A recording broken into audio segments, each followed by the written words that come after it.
In 2016, North Carolina was an important state for Donald Trump's election. In 2020, does Trump reclaim the state or does Biden steal it up from under him? Join us as we talk about North Carolina. Yeah.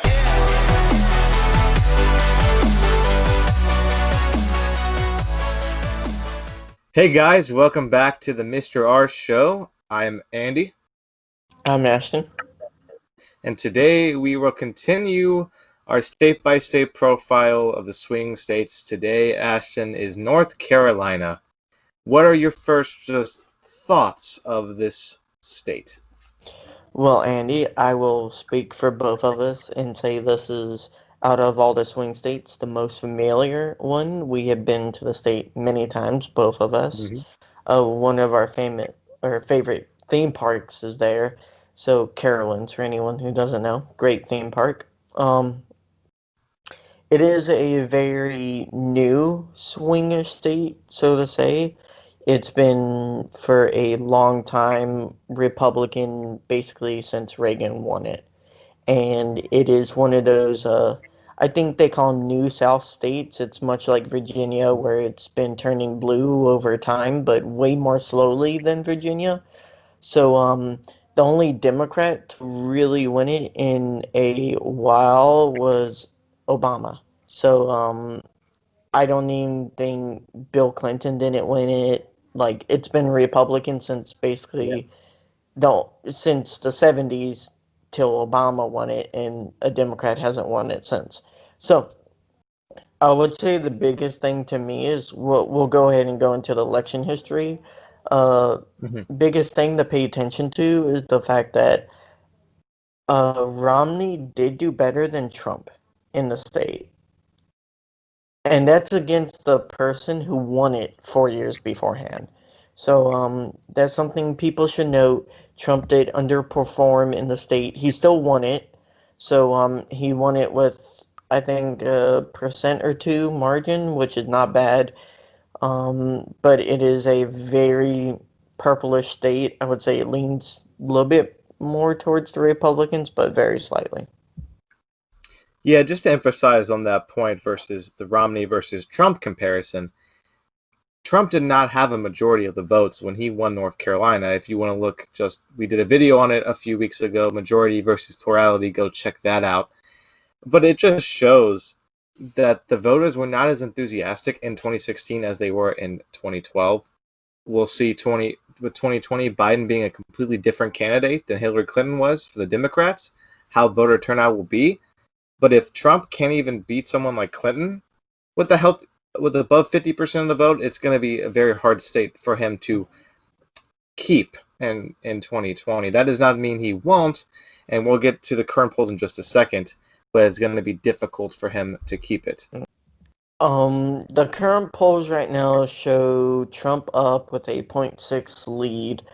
Now, I'll Very. preface, yes, it's very thin. It's statistically tied. If it's below really 2 points, but if you want to be a little bit more partisan, if it's below a point, then that lead doesn't really matter, even if it's Biden or Trump.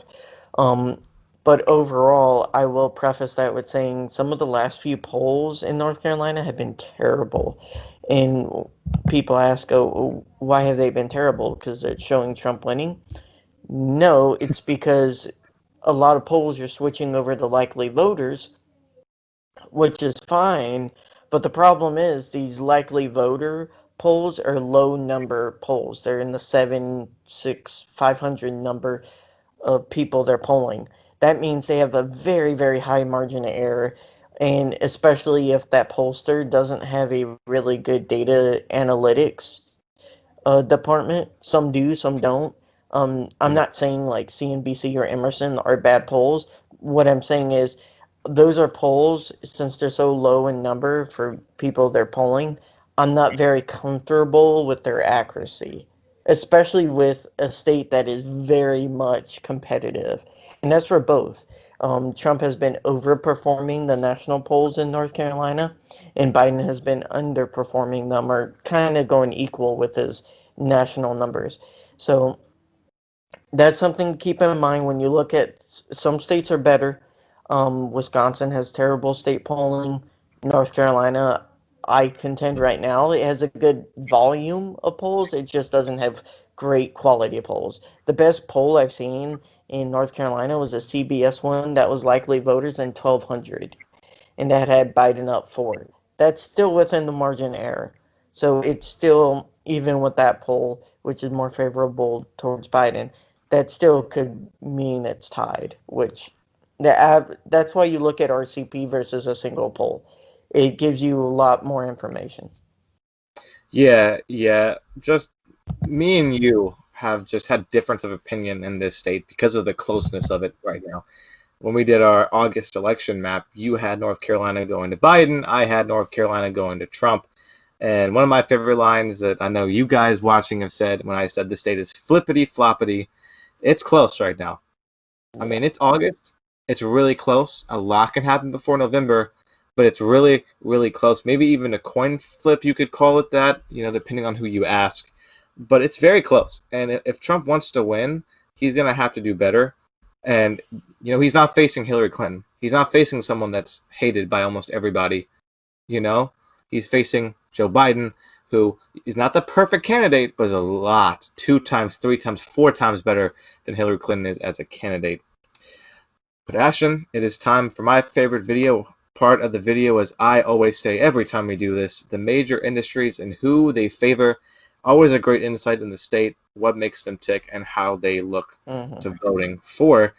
Starting with one that is pretty much obvious when you think of a southern state like North Carolina is agriculture. Agriculture is big in the state. They're very famous for their sweet potatoes, their tobacco, and their poultry. They're second in the country in turkeys, trout, hogs, and Christmas trees. So Christmas trees is a huge industry for North Carolina. 15 billion is the state revenue from agriculture, which is good for sixth in the United States, and 84 billion in the state's GDP from agriculture. So very agricultural centric and a very big farming state for the United States when it comes to their exports and their what they need for the Ashton. Obviously, we've said this for months now. Agriculture still favors Trump. Do you any comments? No. There's only a few states where I think agriculture would lean towards Biden at this point. Yeah, always huge strength when in the agriculture department there. But moving on to the next major industry in North Carolina, and that is automotive. So the automotive industry creates 388,000 jobs in North Carolina. I know when you think of North Carolina, the first thing that comes to your mind is not car manufacturing, but shockingly, they do a lot of that. Home to more than 160 manufacturers of automotive, truck, or heavy equipment. Honda, the Honda cars, has a plant in Haw River, North Carolina. Automotive is tricky, but I think automotive is leaning Biden. Ashton? I will actually disagree. I think at this point in North Carolina, automotive unions are a little bit more conservative than their northern counterparts. The state has been relatively rebounding economically, at least before COVID hit. So the question is, how much damage has COVID done to North Carolina? And North Carolina has been, I would say, in the middle of the pack when it comes to states performing or dealing with COVID. Their Democratic governor has done a decent job, and overall, I would say their the economic pain isn't great enough for me to see that group switching to Biden yet. So we'll call that a toss-up for our consensus pick there. Moving on to the third and last industry we'll talk about in North Carolina, and that is the manufacturing industry. They're number one in the United States, Ashton, in tobacco manufacturing. They have numerous industries such as synthetic fibers, cleaning products, and pharmaceuticals. Fifth in the United States in production of manufactured goods across the board. So really important state for that. 20% of the whole North Carolina GDP comes from manufacturing alone, and this creates 460,000 jobs. Huge, huge economic impact for this one. This is another close one, kind of ties into the automotive with just the way they think. I still, I think we're going to disagree here, and that's okay. But I think it still leans very closely to Biden right now. Um, I would give this one a tie. A tie. I feel like again this is where I think the economic hit will be a little bit more harsh on North Carolina. I feel like this part of their economy has taken more of a dip because people's car buying, I would say, COVID hit during a time really where people were getting free money and tax relief and stuff like that. So people still probably bought cars, but when it comes to like manufacturing goods, people tend to slow down buying on those during economic downturns. At least that's what I feel like. So I would put it as a tie, at least for right now. But it will be interesting to see how these industries play out and who wins North Carolina, who gets more of the votes for each one. We'll go in a long way for that. But just some of the major companies, real quick, that are headquartered in North Carolina. I always find it cool just to see where companies are located. 13 of 2020's list of the Fortune 500 companies are located in North Carolina. Some of the most well known are Bank of America, Lowe's, Honeywell International, Truist Financial, Advance Auto Parts, and Hanes Brands. That is, the underwear company, makes t-shirts too.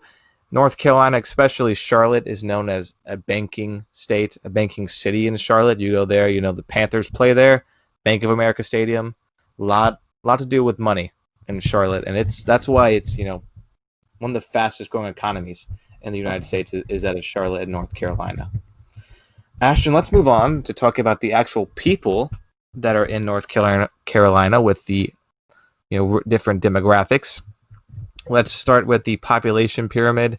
You can see there on your screen a normal-ish looking population pyramid. You have a younger population, not too much elderly people. It kind of tops off at about 65 is about the age of when the population pyramid kind of gets back to normal. The median age in total is about 39, males 37, females 40. That makes sense. Males usually don't have as long of a life expectancy due to the teenage years and the college years of many males. Age dependency 61.4, 51% female, 48% male, 49% male. Ashton, does anything strike you about this population No, pyramid in I North would say Carolina? it skews a little bit younger compared to other states we've covered, especially the Midwest states and kind of the Sun Belt states tend to be a little bit older.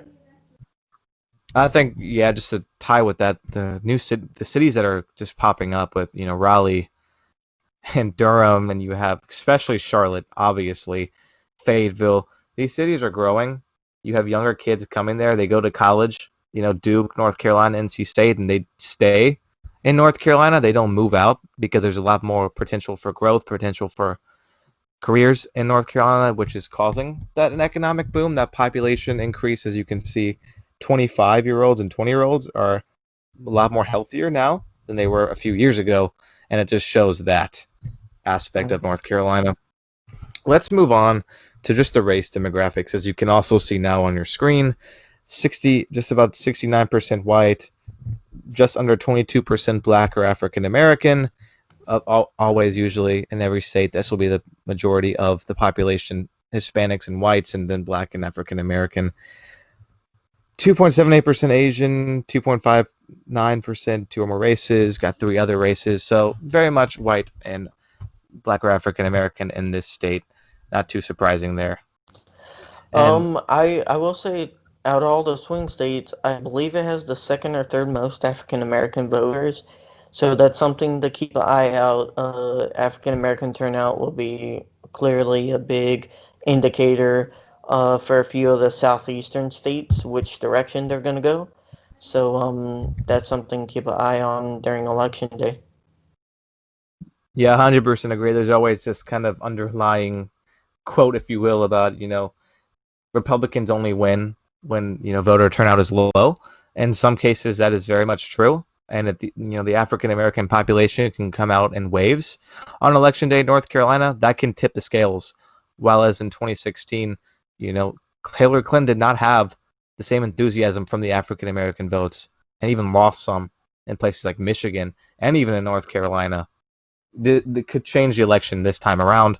Let's finish the demographics, Ashton, with just the religion. Obviously, southeastern states going to be very, very Christian. It's the predominant, religion in America. But out of all the southeastern states, maybe other than Florida, it only has a 77% Christian population, which is still a lot, but it just shows that North Carolina, the big cities, are starting to turn kind of the unaffiliated religions. Like 20% you can see there of non-religious, atheists or agnostics. And then you have 3% other Christian faiths, so like Jewish and Muslim, Buddhist, Hindu, stuff like that. But still healthy religious population, and you know how Trump has a hold of the evangelical vote. Mm-hmm. But guys, North Carolina is going to be a very interesting state to predict who's going to win. But we are going to do our best right now, Ashton, to predict who will win. It is election night in November, and you're calling North Carolina. As of right now, who are you picking to win?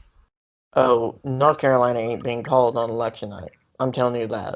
I'm telling you that now. It's not being called for a while, a few days. North Carolina is the second hardest state for me to call. There were two of them in 2016 that I had a hard time kind of picking who would win. That was Nevada and Florida. I got both of them wrong too. Uh, in 2020, Iowa and North Carolina are two hardest for me to really get a sense of what the electorate in those states really want. I do feel like, unlike Iowa, North Carolina will end up being whoever wins the election will end up winning it. I don't see it being wrong about the winner. I do see it being uh, that state where the undecideds will decide it. And clearly, they will break with whoever's winning um, over across the country. That's at least my kind of theory on it. So if I had to call it, I think Joe Biden edges it out a few days after Election Day. Yeah, it's going to be really close to North Carolina, Ashton. I know right now it's very, very close. You look at the polls, it shows it's close. We're not going to get too much into are those polls right or wrong. You've already said earlier in this video how you feel. But if I am making the decision as of right now, right, the disclaimer always when we do these picks, it's as of right now, not always the night before the election, the day of the election. It can change in a flash. Oh yeah. And if I had to pick who would win North Carolina right now, it's close, but I go with Donald Trump. It's hard always to beat an incumbent. He gets those extra point or two for just being the president. Lots of industries, like we've seen in North Carolina, is favorite to Trump. The religious population is very much in love with Trump. He could do no wrong with the evangelicals, no matter, that's how we've seen in recent years. And I give this a very close couple thousand votes to Donald Trump. Oh, yeah. But guys, thank you for joining us today in our North Carolina election profile. We have a couple more and a few more states to do as we get closer and closer to the election. We'll be back next Friday, like we always are every Friday, with a new video.